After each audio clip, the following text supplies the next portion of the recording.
Hey Conquerors. I'm calling this series Couch Diaries. And I want to share a little bit of my time when I was a single mother. Now, I am getting ready to turn 40 years old. Praise God. And I am so proud of that because, honey, people not making it to 40. And by God's grace, here we are. But Couch Diaries.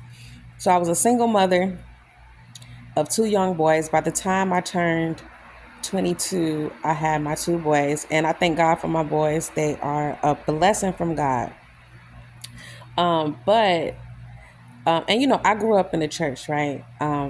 But I really didn't develop a relationship with God until I think I turned about 27, 28 is when I really started like getting into, just really rededicating my life back to God. But I remember when I first got pregnant with my oldest son, and the judgment that I received was just astounding to me.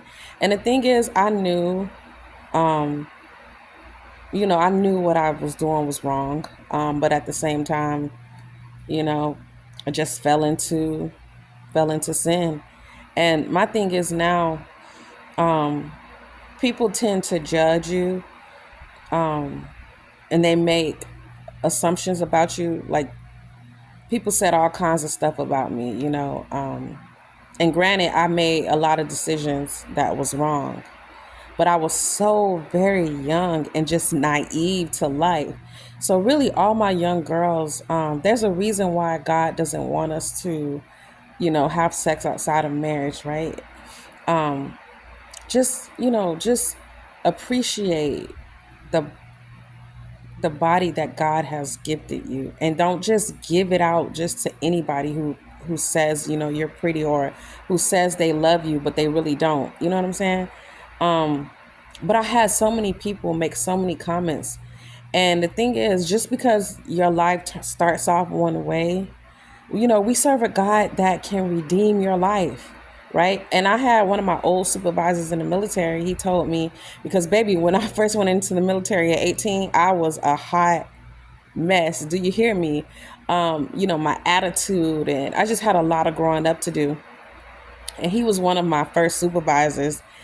And he was like, to see where you are in your life right now, because I had made a post about being married for like 16 years, and my husband and I, we have 5 children, and we're just building a life together. And so he was basically telling me that he was just so proud of the woman that I've become, and just to see where I was in my life, where I am in my life right now.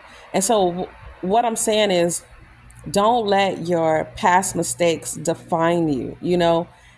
Things happen, right? Get up, right? Go make amends. If you need to apologize, do that, right? Whatever course correction you need to make, but just don't stay there. Don't wallow in the opinions of other people, right? People said all kinds of things about me, and if I would have allowed it to keep me down, the thing is, would I be here right now? You know what I'm saying? So at the end of the day, we all make mistakes, but God's grace is sufficient. You can ask him for forgiveness, and then get up and continue to live your life, because what I'm finding is, like, the enemy really, he targets he targets us so young. You know what I'm saying? Because he understands where God is going to take you, and if he could take you out when you're young, he going to do that. So, stay, I would say, put God first in everything that you do. Put him first, and just be obedient to God, right? And don't let people make you feel bad for wanting to serve God and live a life that pleases him, because ultimately he's the one that's going to keep you, so don't let your past mistakes define you, right? And continue to push forward.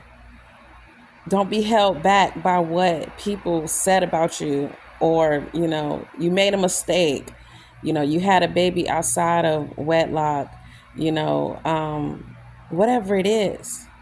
God is a God of restoration, and he can redeem you. He can redeem the time, everything that was stolen from you. God can give it back.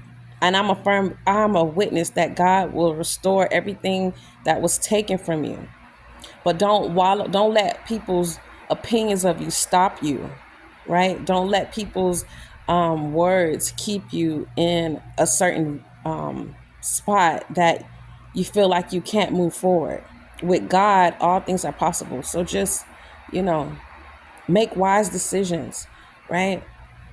Make wise decisions. Your body is a temple. Your body is precious. And don't just give it out to just anybody who comes up to you and says, "Oh, I think you're pretty," "Oh, I love you." But they don't mean it. They just saying it to just get what they want. You know what I'm saying? So just, just realize how precious you are, right?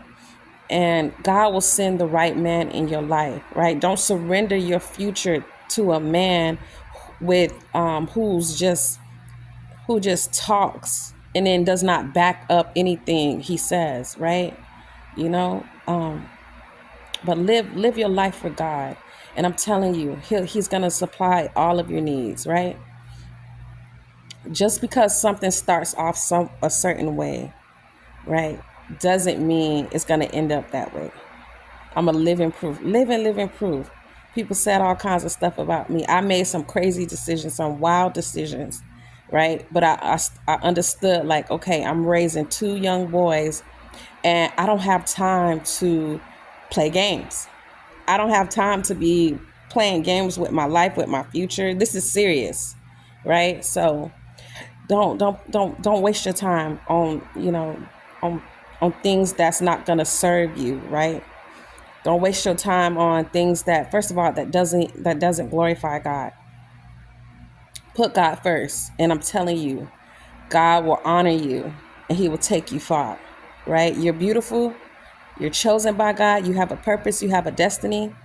And, you know, don't let anyone else tell you differently. Love you. God bless.